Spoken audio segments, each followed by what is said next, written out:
அடுத்து என்ன டாபிக்னா, கிட்டத்தட்ட ஏற்கனவே பாமக உட்கட்சி விவகாரங்கள் வெகு விமர்சனமாக போயிட்டு இருக்கும்போது இந்த காலகட்டத்தில் நம்ம மறுமலர்ச்சி திராவிட முன்னேற்ற கழகம் வந்து அவரோட இப்போ அது என்ன தலைவராக செயலாளரான்னு தெரில, ஒரு துரை வைகோ அவர்கள் வந்து தன்னோட பதவியை ராஜினாமா செய்ய போகிறதா சொல்லி ஒரு லெட்டர் அனுப்பிச்சிருக்காரு. அதை வந்து அவங்க தலைமை கழக நிர்வாகிகள் வந்து ஏற்க மறுத்ததாகவும் ஒரு மிகப்பெரிய இன்னைக்கு ஒரு ட்ரெண்டு வரலாம். அதை பற்றி நீங்கள் சொல்லுங்கள், என்ன காரணத்தினால அவங்க அந்த மாதிரி?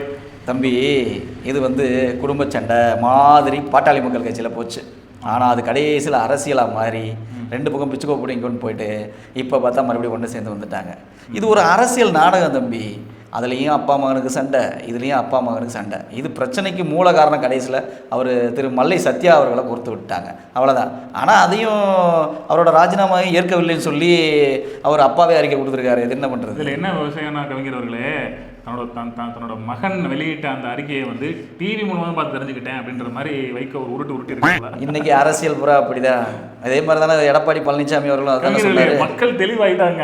அதாவது அது புரிஞ்சுக்கவே மாட்டாங்க அரசியல்வாதிகள். நம்ம காணொலி மூலமாக சொல்லிக்கிறோம், மக்கள் முழுக்க தெளிவாக படித்தவங்களா இருக்காங்க. ஒரு விஷயத்தை அலசியாராங்க. நம்ம எது சொன்னாலும் உண்மையாக போய்ன்ற விஷயத்தில் தெளிவாக இருக்காங்க. ஒரு விஷயம் சொல்கிறது கொஞ்சம் அதாவது அந்த நீங்கள் சொல்கிற மாதிரி மல்லை சக்தியான்றவரை நீக்கம் பண்ணணுன்றதான் முக்கியமான இஷ்யூவே. ஸோ இது சம்பந்தமாக கண்டிப்பான முறையில் மல்லை சத்யான்றவர் தொன்று தொட்ட காலமாக அவர் நம்ம வைகோ அவர்களோட தொன்று தொட்ட காலமாக பின்னாடியே வர்றவர். அவரை வந்து நீக்கிறதுனா தான் அடுத்து இவரோட பையன் மேலே வர முடியுன்ற ஒரு விமர்சனமும் வைக்கப்பட்டு இருக்குது. ஏன்னா இந்த கட்சியில் மிக பழமையானவர்கள் அவங்க தான். கொஞ்சம் கட்சிக்காக நல்லா உழைத்து பெரிய அளவில் கட்சியை வெளியே கொண்டு வந்ததும் அவங்க தான். கவிஞர்கள் உங்களுக்கு தெரியாத ஒன்றும் கிடையாது.